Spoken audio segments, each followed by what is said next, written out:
Hi and welcome to Knit All the Things. My name is Laurel. I'm also known as West Maven on Instagram, Ravelry, and here. If you're new, this is a space where I talk about all the things I'm knitting, all the things I want to knit, all things yarn, just all the things. And if you're returning, welcome back, Knitting Bestie. I can't wait to catch up with you. In this week's episode, we are going to be talking about my Autumn Alpine sweater, a pattern by Caitlin Hunter. Finally, it's released and I can't wait to share all the details with you. We're also going to be talking about the Hipster Hat and the Lyon or Lyon sweater by Petite Knit. I have been working on both of those and I can't wait to share my progress with you. And last but not least, towards the end of the video, I'm going to be sharing my experience of Sacred Sheep Festival, a brand new yarn festival in Portland, Oregon. So grab your knitting, get cozy, and let's go. Okay, so let's talk about what I'm wearing. This is the Autumn Alpine sweater, a pattern by Caitlin Hunter. I test knit this for her as well as the Alpine Bloom tee this summer. So let me show you the differences between both because I have my other one here with me. They do have a similar motif, and the Alpine Bloom tee has this beautiful lace detail on the sleeves and on the neckline. So that was this one, and I had so much fun knitting this. It's knit in Sayers organic, organic linen yarn, and I really enjoyed making this. And so when I saw that she had a call for a long sleeve version, I jumped right on that. So this one is knit with Magpie Fibers Swanky sock, which is a merino cashmere nylon blend, and it is just so soft and cozy. I use the colorway Selkie for my main color, and then I used Harpoon in Plume, and I held that with a yak fingering sock. It is by Les Garçons, and I think it's called Emma Stone, but I don't know if they make or use that base anymore. I couldn't find it on their website.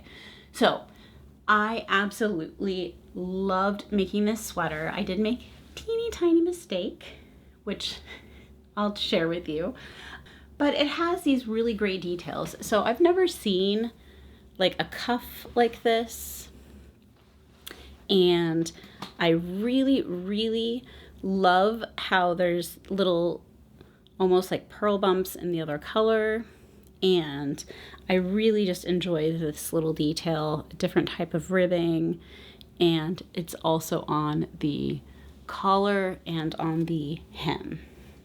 So it's a really unique finish that I haven't seen before. I was a little bit worried that having the ribbing at the bottom just the way that it was, that it either might curl or flare, and it lays very nicely. So there's no need to worry about that.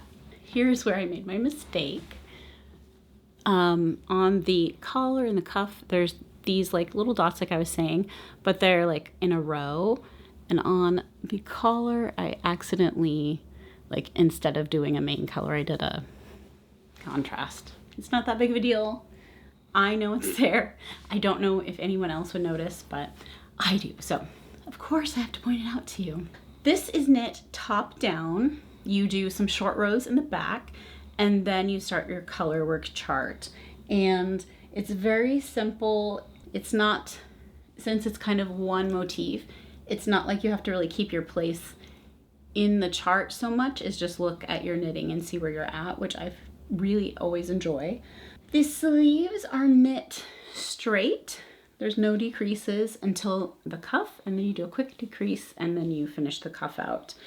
And then you, for the body, also do some short row shaping in the back. So the back is a little bit longer than the front, which I always really do like the look of that. So it's a beautifully made sweater. I really loved knitting it. I think that Caitlin makes patterns that are very well written, very easy to understand. There's never a question for me. And I really just enjoy enjoy so much her style of writing patterns. So I would say if I were to knit this again, because I always like to put that out there, I do think that doing a lighter color for the body and then a super dark, like bold color for the color work would be like my next thing I would do. I don't really have any other suggestions other than you must knit it. You will really enjoy it. It is a fingering weight sweater, or I'm sorry, that's not true. I use fingering weight yarn. It is a sport weight pattern, but I had no problem getting gauge with my fingering weight. And then I really, because I held double for the color work, I still got gauge because I had a fingering and a lace.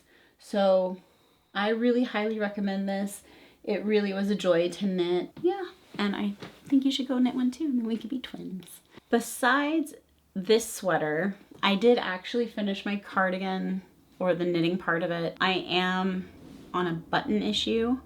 I ordered, and I think I shared this, but I ordered this button. Whoop. I ordered this button. No, I'm sorry. This was my button.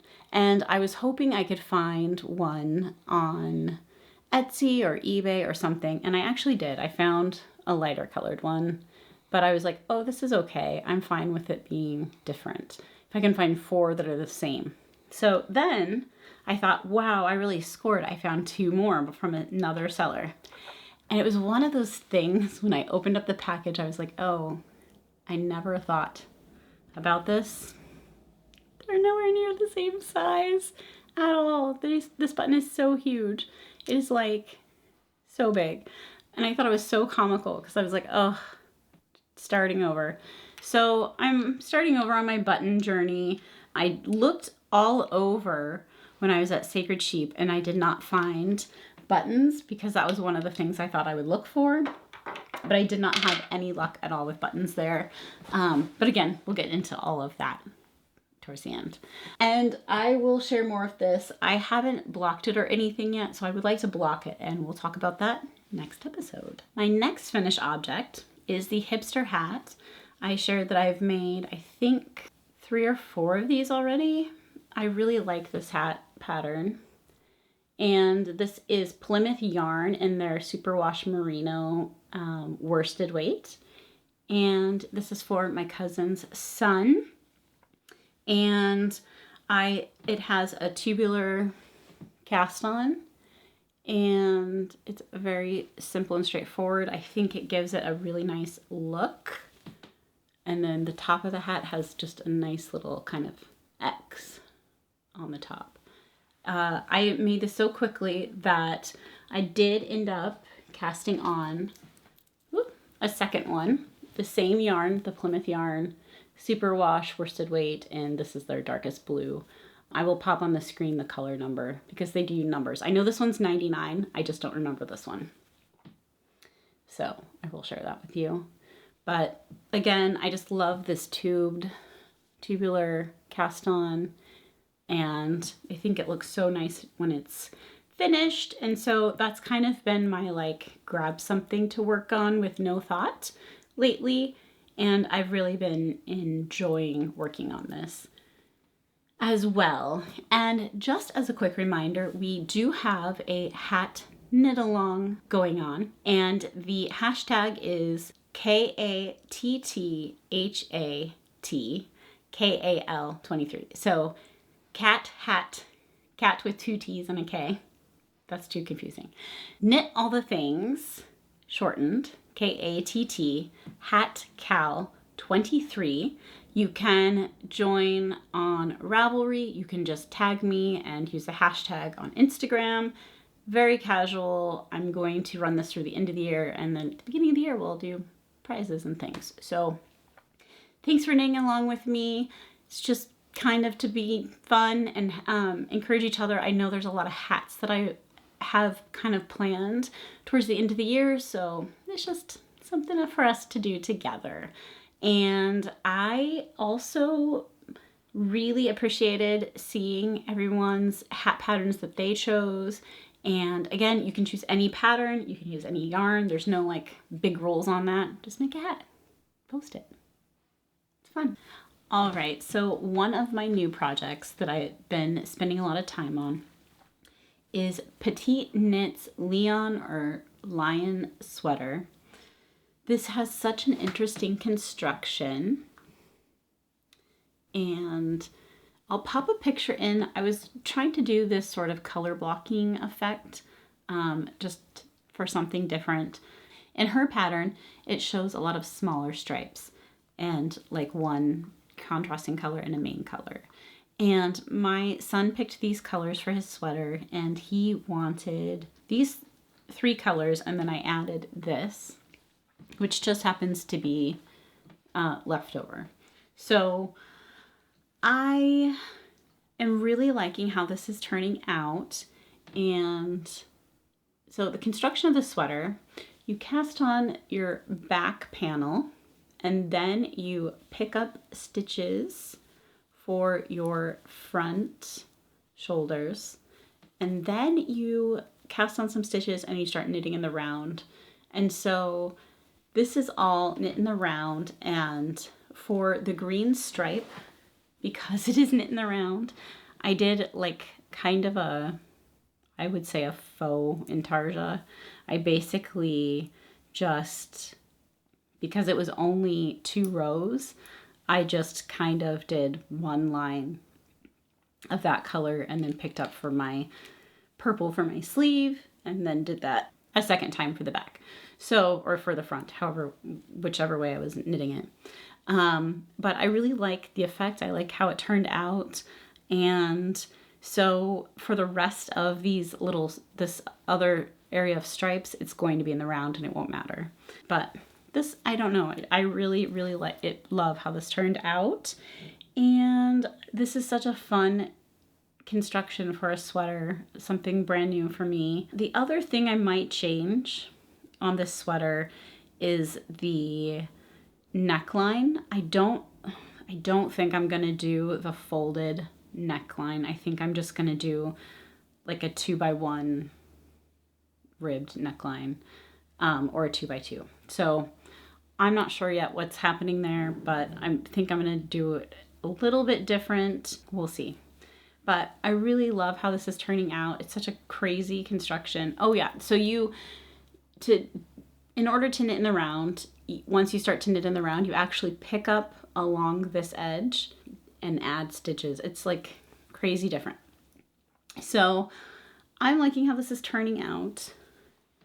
My third color, I have denim and amethyst and teal. And I don't know if I will run out of amethyst or not. I think I'm going to be, there's a color I think I'm worried that I will run out of, but we'll find out together. Originally, I thought I was going to do a different sweater or a different stripe sequence until I saw this one. So we'll see. But yeah, I'm really enjoying it. This yarn is Valley Yarns Westfield, and it is 60% extra fine merino, 20% silk, and 20% yak. And it's really, really nice to knit with. I knit a sweater for my other son in this yarn, and I bought a sweater's quantity for myself. I really, really like it a lot. And you can purchase that on yarn.com, I believe. So yeah, I'm enjoying this.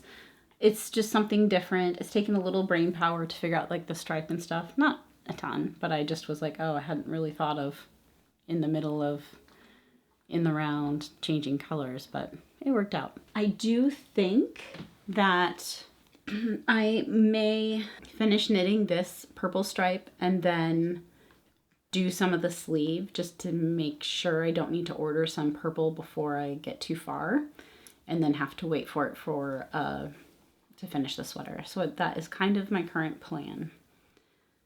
And I've had him try it a couple times. It's fitting really well.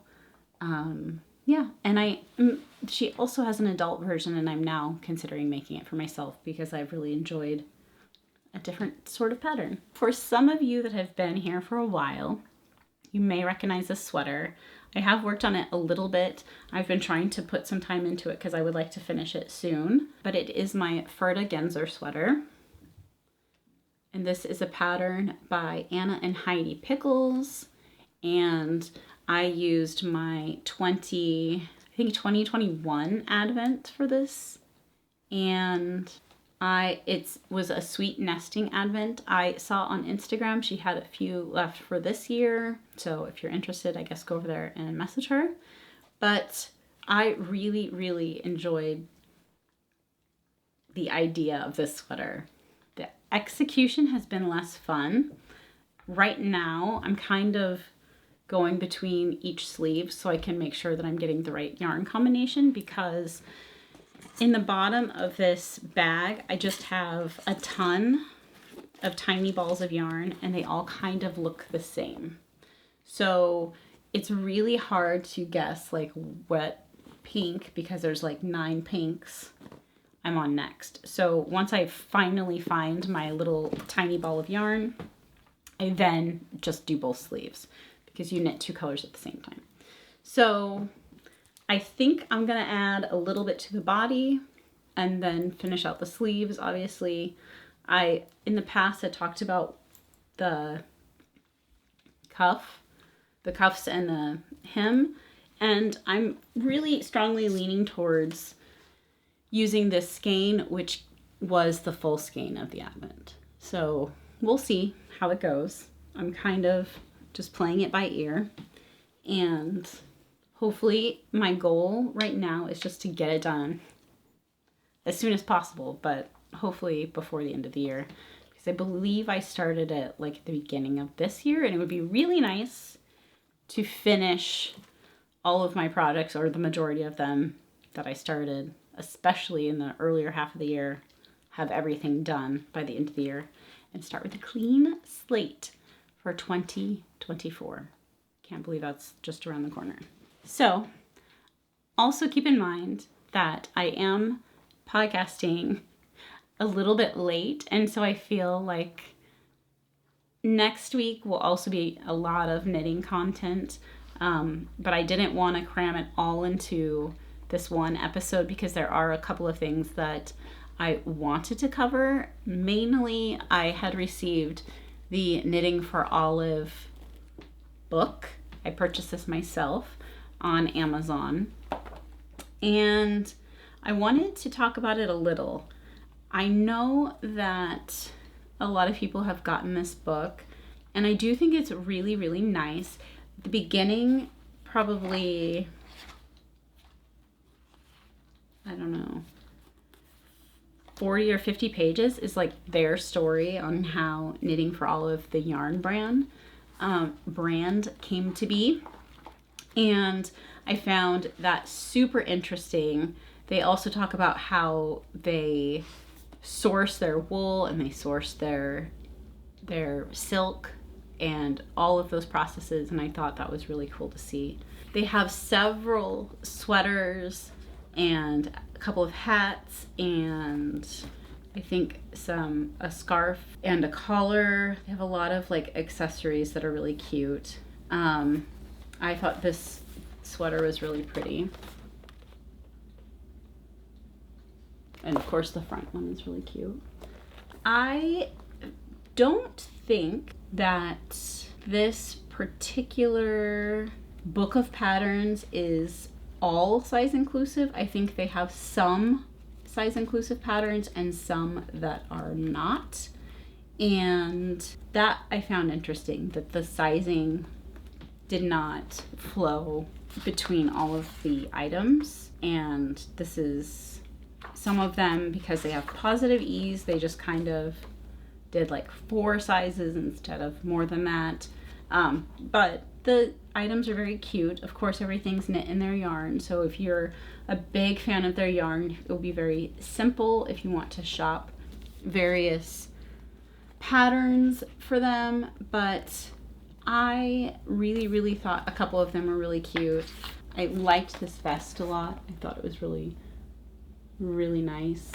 And there's a couple of hats. So for our hat knit along, I knit one of these hats. I really, really, really liked, I'm trying to find it now. oh, this one. This Friedrichsberg beanie I thought was really cute. So, and then this particular hat comes in 7 sizes.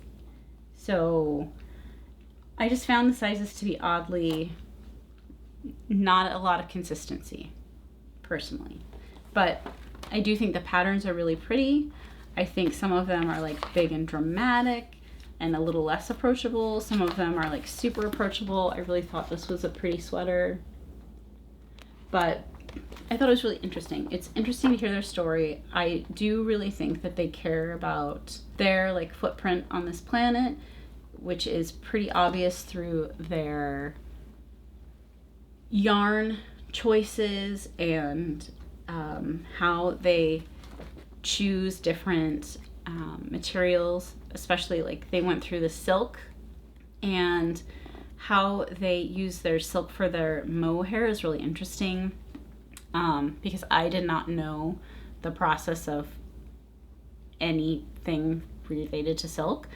And apparently a lot of the silk that is used is made by having little cocoons that the moth or butterfly, whatever it is, make before they turn into that animal or insect anyway. But some silk manufacturers, I guess you could call them, kill or steam or whatever it is, the little tiny pupa in the cocoon to keep it more whole. But they have a lace that allows them to break the cocoon, which makes it a little less valuable because it's not one continuous string then. But then they just use the empty cocoons. So I thought that was really interesting, for example. So I thought this was an interesting book. I'm a little bit disappointed in the sizing situation, or just a little like confused, because there is a few things that are a little less, like the chunky rib sweater does go to a 57-inch chest size, or it fits that, and then they have 5 sizes for that one, and some of the other ones have like 8 sizes, so it's just a little different, I should say. But I really thought this was a cool book. I pre-ordered it like over a year ago. I think it was going to come out in May, and then it was delayed, and then it finally came out. So I was excited to finally receive it, and it is a well-made book, beautiful pictures. It's giant. Yeah, so Knitting for Olive. I really think that their yarn is just so beautiful. I really, really, really love, like these are like, for example, all the pinks that they have. They just have beautiful, beautiful, beautiful yarn. Patterns are beautiful.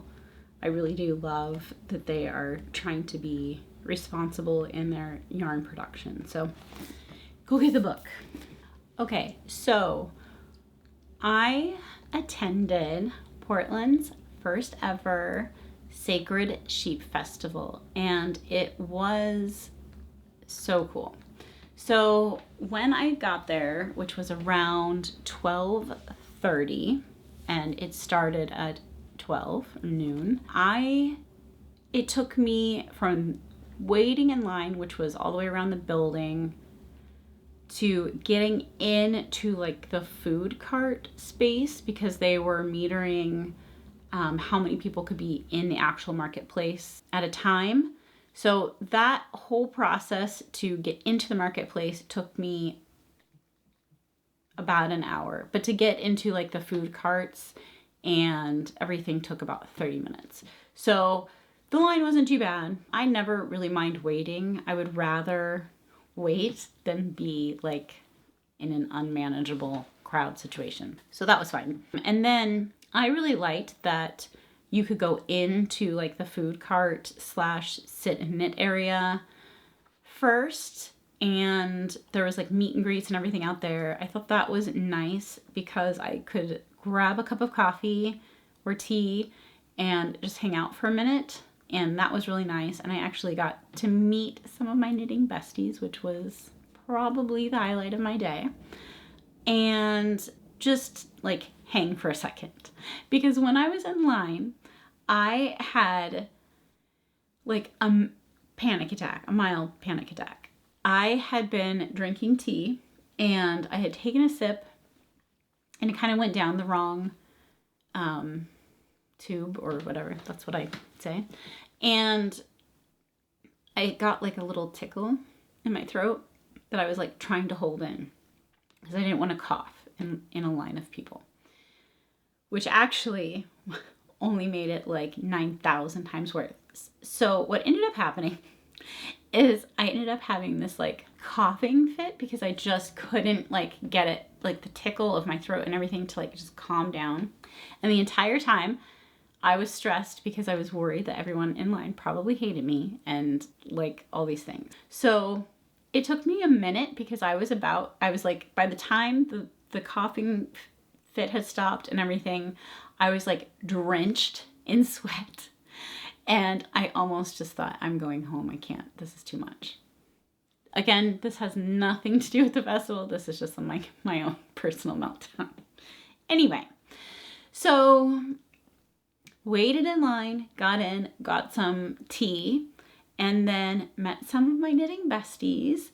And then, like, in the span of 20 to 30 minutes, I got my little text because they had taken your phone number and then they would text you when you could go into the marketplace and get a wristband and all the thing.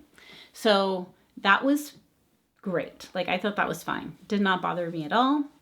And then inside was quite, like, again, manageable, but it was crowded. There's a lot of people shopping and all of that. So my intent had been that I wanted to walk around and film and be able to show you guys like what the booths look like and what it just was like to be in there. But that wasn't going to happen round one. Like, that was not a thing because there's just too many people. And part of when I film little snippets and clips of things, I don't want other people or that many other people like I don't want to be in their way. So I made a decision then that I was going to come back later and do it like at the very end of the day, like before everything closed, which I did end up doing. But anyway, so I went into the marketplace and then I went to a few of my favorite or like things that I was like looking to purchase. So I literally bought one skein of yarn and fiber, and that was all of my like yarn purchases. But I really, really was excited and wanted to go see Port Fiber, and I was able to get this beautiful, I think it's called something Sunset in Maine, and it is 80% Polworth and 20% silk.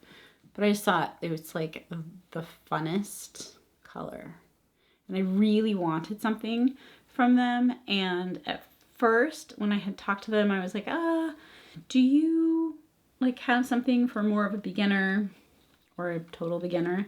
And they said to look on the tag for something that had 20% silk or less. So that is what I found, and I'm really excited to try this. I will share more on the next episode, but I did complete one skein of yarn and it looks terrible.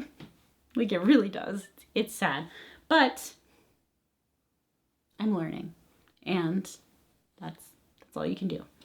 Make some bad yarn. Eventually it will look good. So I'm telling myself. And then the other purchase that I made, yarn related, was this skein of dyed in the wool. It's the Opia color. It was the show color. And it's really pretty. It has like maroons and blues and teals. I just really thought it was pretty. Like, if I were not to know this was a show color and just saw it on a shelf, this would be what I would have picked anyway. So I just really loved it. And I'm a little sad I didn't buy more, but I think that's okay. I think it's really cute. And those were like on my mind what I kind of wanted to stop and do. The other purchase that I made was I visited Shelly Can and I got a little sticker for my laptop. Here it is. Whoop. And I also got this cute pin as well. And it's just nice. I follow her on Instagram for a very long time and I always find her tags. I have a bunch of her like one of a kind sew-in tags, and which I do use a lot, and I just really wanted something else. So that was a nice little, like, just kind of knew I was going to do that. And then my one unexpected purchase that I had no intention of, well, I made two. One was this little kind of catch-all dish. Their logo's on the back, Bad Dogs. Because we all know I have two bad dogs. But I just thought it was really cute. And I feel like I always like little tiny dishes and things. So those were kind of my purchases. I also got from Roots and Crowns, which is a Portland company, elderberry syrup, and I've tried it a few times. It is like a ginger elderberry. It's really good. I tried it as like just taking it as a syrup, but then I also put it with like a lemon spindrift and it was super good. So that was that. Now I went outside and I found my knitting friends from Portland and more knitting besties, and then I walked around with one of my friends one more time. Was way more manageable in the afternoon. There was a lot less people. There were still people, but it was not as crowded. You could really like shop a lot better. And then I went home and took about a 2-hour break, had dinner with my family, and then headed back so that I could get some footage for you guys. Okay, so a couple of things to keep in mind about this footage. One, there is a spot in the video where there is flashing lights. I don't have it marked. I'm just giving you a warning now. So if that bothers you, you might want to just, I will put chapters and you might want to just skip past this video. Two, this is again, like I'm trying to get not a lot of people in view. And so they are short clips. So bear with me, but let's check it out together. As you walk in, there is kind of a merch counter for Sacred Sheep. They had bags and t-shirts, long sleeve, short sleeve. They were really cute. They were size inclusive. They went up to a 5XL and extra small. This is Jam Pottery. It's a Portland-based company and they have beautiful mugs and little tea cups and things. This is Abstract Fiber Arts and they have a lot of different fiber. Next up is Twin Mountain Handcrafts and Ocean Knits. A beautiful rainbow colored yarn, bags.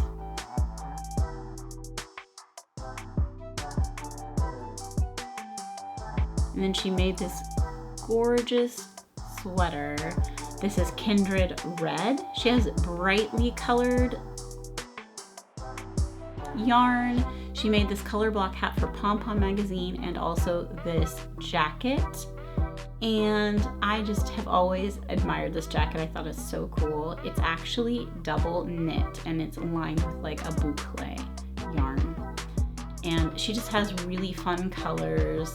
I really like her sense of style. And I really enjoyed this booth quite a bit. Bright and colorful. It was really fun. Next up is Sisters United and Farmer Daughters Fibers. And it was really, I always love her color sense and just seeing her yarn in person. We do have a couple shops in Portland that carry it, but it's nice to see it as a big whole collection.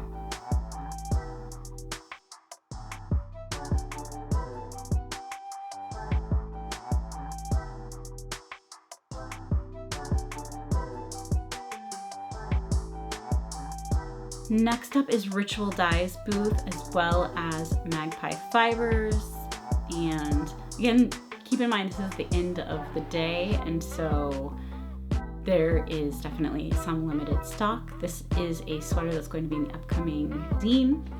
And this is just the cutest ever chair. So this was next to Junk Yarn and Kitty with a Cupcake. And I just loved her like almost bracelet little banner up above, and her fun, colorful yarn was really nice. She also had these like cool holographic bags. I really liked it. This is Moondrake spoof. A lot of gorgeous, deep jewel tones, my favorite. And they also had their spin cycle color, which I thought was really cool. This was kind of the big, cool, like architectural feature within the building. Roots and Crowns is where I purchased the elderberry syrup. They had tons of little like bath salts and essential oils and tinctures and balms. I really, really have liked their stuff and will definitely visit their store in Portland. Next up is a verb for keeping warm. I was in their booth talking for so long that I realized I had to hurry up and leave so that I could finish filming. This is M to the Third and Junebug Darlin, which had like cross stitch.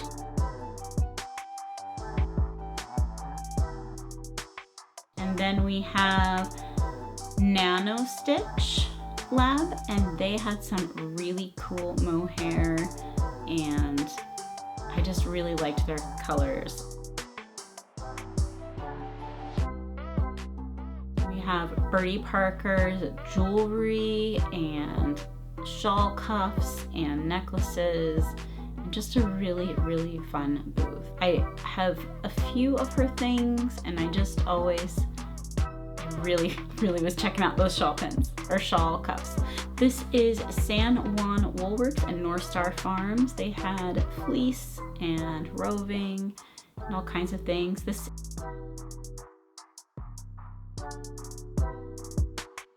is Port Fiber, and they had yarn, some hand spun, and also their special spin cycle color, as well as fiber. So this is where I bought my braid. I absolutely could have gotten any of those colors. I just really liked them. The next booth was Mork Made Fiber. She had a bunch of cool, fun bats, as well as Reiko and Company. And Reiko does these really cool jewelry that look like tiny beaded granny squares. It's really fun. Next up is the Spin Cycle Yarns booth.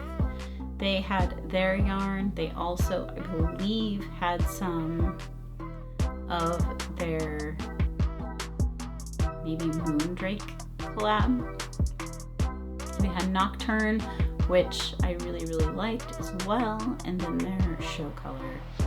And just to kind of give you an idea, I really love how in one color family you can see like so many different looking skeins.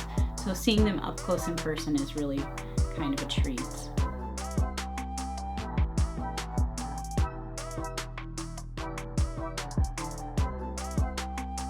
Next up is Shelly Can. She had stitch markers, progress keepers, pins, stickers, you name it, she had it. The next up is Bad Dog Studio and Elena Gabriel. And they had the beautiful pottery and cutting boards and stuff like that. There's Wandering Flock, who brought all of her mohair and singles, and she had a beautiful display of samples. I really like this rumble tee quite a bit, and it was really fun to see it all knit up and in person. Next up is Woolfolk. I could not get into this booth, but here's a quick glimpse. And then we have Fiona K and Handmade Renee. So Handmade Renee is the bags. They're really fun. They have little different, almost like a tie-dye type of thing here, and I just really thought they were super fun. And then Fiona K does such bright, like rock and roll colors. I love it. Next up is Three Fates yarn, and she had a yarn and fiber, and it's a really nice booth. Okay, so that kind of sums up the quick tour of the space. I hope you enjoyed that. Work on those hats. Make sure to tag me. Again, it's KATT HatCal23. I hope you guys enjoy this episode. If we are not yet knitting besties, make sure to hit the subscribe button and please like this video. It tells YouTube that other fiber enthusiasts like yourself enjoy this type of content. Until next time, 2 weeks from now, happy knitting. Bye!